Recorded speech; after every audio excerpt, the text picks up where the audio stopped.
Good morning, welcome back to my channel. কেমন আছো তোমরা সবাই? আশা করি তোমরা সবাই খুব ভালো আছো। আর এরকম আশা করাটা অবশ্য ভুল, কারণ এই পচা গরমে কারোর পক্ষে ভালো থাকা একেবারেই সম্ভব না। তো যাই হোক, কিছু করার নেই, এই গরম নিয়েই চলতে হবে। আর আজকে হচ্ছে স্যাটারডে। স্যাটারডে মানেই ছুটির দিন, আর ছুটির দিন মানেই হচ্ছে ল্যাদ খাওয়া। তবে কয়েকদিন ধরেই দেখছি মিঠাইয়ের চুলটা প্রচণ্ড বড় হয়ে গেছে, আর যা গরম ও সারাক্ষণ মাথা চুলকাচ্ছে, প্রচণ্ড মাথাটা ঘেমে যাচ্ছে, মাথা চুলকাচ্ছে। আর কীরকম মানে চুল বারবার চলে আসছে চোখের মধ্যে। আর এদিকে ক্লিপ, হেয়ার ব্যান্ড যা কিছু পরিয়ে দিই সেগুলো রাখে না, খুলে ফেলে। স্কুলে যাওয়ার সময় সব কিছু পরিয়ে পাঠাই, ফেরত আসার সময় দেখি সেই একটা পুরো পাগলি বুড়ি হয়ে ফিরে আসছে। তো তাই জন্য ডিসিশন নিলাম যে না, চুল কেটে দেওয়াটাই ভালো। আমি তো ভাবছিলাম একদম ন্যাড়া করিয়ে দেবো, কিন্তু মিঠাইয়ের আবার নিউ স্কুল, নিউ ফ্রেন্ড হয়েছে, তো ন্যাড়া হতে চাইলো না। বললো মা না, আমি কিছুতেই ফ্রেন্ডদের সামনে ন্যাড়া হয়ে যাব না, যখন সামার ভ্যাকেশন হবে তখন ন্যাড়া হবে। বললাম ঠিক আছে। তো সেই জন্য সকাল সকাল আমরা ব্রেকফাস্ট করে একদম পাশেই যে সেলুনটা, সব থেকে কাছে, কারণ রোদে বেশি দূরে যাওয়া সম্ভব না, সেখানে চলে এসেছি চুল কাটতে। আর চুল কাটার পরেই মিঠাই বায়না শুরু করলো যে মা চলো ফ্রেশ হয়ে আমরা একটুখানি আমাকে কোনো একটা প্লে জোনে নিয়ে চলো, আমার ভীষণ খেলতে ইচ্ছে করছে। তো ঠিক আছে, ছুটির দিনে বাচ্চা মানুষ একটু যদি রিফ্রেশমেন্টের জন্য কোথাও নিয়ে না যাই, তো সেটা তো ঠিক না। ওদেরও একটুখানি রিফ্রেশমেন্ট দরকার। আর এই গরমে বাইরে কোথাও সেভাবে ঘোরা যাবে না, তো এমন কোথাও যেতে হবে যে এসির মধ্যে থাকতে পারবে। তো সেই জন্য একটা প্লে জোনে গেলাম। আর প্লে জোনে গিয়ে এত দাপাদাপি করলো যে প্রচণ্ড খিদে পেয়ে গেল, আর বায়না শুরু করলো যে আজকে আমরা বাইরে খাবো। তো যাই হোক, আজকে ওর পছন্দ মতো সব কিছুই হচ্ছে। তো আমরা তারপরে চলে এসেছি মধ্যমগ্রামের চায়ের বাড়ি ক্যাফেতে। আর এই ক্যাফেতে একটা সুন্দর অফার চলছিল, 249 হচ্ছে আনলিমিটেড বফে।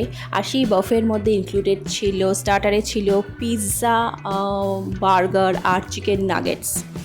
তো স্টার্টারগুলো, পিৎজা আর বার্গারের টেস্ট মোটামুটি ঠিকঠাকই ছিল, তবে চিকেন নাগেটসগুলো আমার খুব একটা ভালো লাগেনি, কারণ একটু শক্ত টাইপের ছিল। আর যেটা ছিল মেন কোর্সে, সেটা হচ্ছে জিরা রাইস আর চিকেন 65 আর চিলি চিকেন। কোনো ডেজার্ট আইটেম ছিল না, এই ছিল ওদের মেনুতে। তো খাবারের কোয়ালিটি মোটামুটি বলবো, কারণ খুব যে ভালো লেগেছে তা নয়, তবে ওই পিৎজা আর বার্গারের টেস্টটা মোটামুটি ঠিকঠাক। আর বাকি আর ভালো কথা যেটা ছিল সেটা হচ্ছে নুডলস। এই তো সব চিকেনের আইটেম দুটো ছিল ভীষণই স্পাইসি। তো যাই হোক, আমি এতবার স্পাইসি বলার কারণ, মিঠাই সাধারণত অতটা ঝাল খেতে পারে না, তো সেই জন্য আমি একটু বেশি ফেস করলাম। এবং ইনফ্যাক্ট আমার নিজেরও একটু ঝাল লেগেছে, এতটা ঝাল সাধারণত থাকে না। তো যাই হোক, অফার দেখে আমরা ওই কম্বো অফারটা নিয়েছিলাম। তো তবে আমাদের খাবার দাবার খুব যে ভালো লেগেছে তা নয়। যাই হোক, তোমরা একদিন এসে ট্রাই করে দেখতে পারো, তোমাদের ভালোও লাগতে পারে। যারা হয়তো একটু ঝাল খাবার পছন্দ করো তাদের জন্য হয়তো ভালো লাগবে। তবে সব কিছু আনলিমিটেড ছিল, কিন্তু একটা কন্ডিশন ছিল, দুটো কন্ডিশন ছিল। একটা কন্ডিশন হচ্ছে 1 ঘন্টার মধ্যে পুরো খাবার শেষ করতে হবে।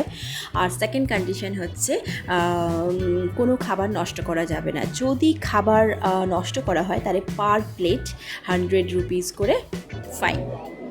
তো যাই হোক, এই ছিল। তারপরে আমরা দুপুরবেলা এসে আর তোমাদের সঙ্গে ভিডিও করা হয়নি, কিন্তু আমরা রেস্ট নিয়ে আমাদের নিয়ারেস্ট একটা জায়গায় খুব সুন্দর একটা মেলা বসেছিল। বিকেলবেলা আমরা আবার বেরিয়ে পড়েছি।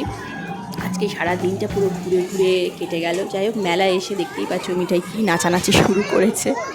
তার কারণ হচ্ছে ওই সামনে যে ট্রেনের মতো রয়েছে, ওই ড্রাগন যে রাইডটা, ওইটা আমরা চড়বো বলেছি, সেই জন্য ও এত এক্সাইটেড।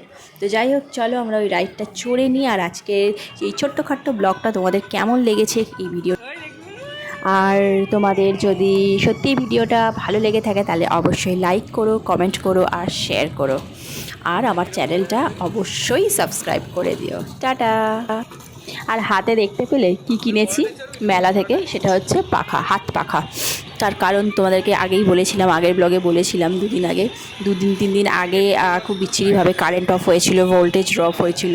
তো সেই দিনকে খাতা বই দিয়ে হাওয়া করতে হয়েছিল মিঠাইকে। তো সেই জন্য মেলায় গিয়ে প্রথমেই গেছি একটা হাত পাখা কিনতে।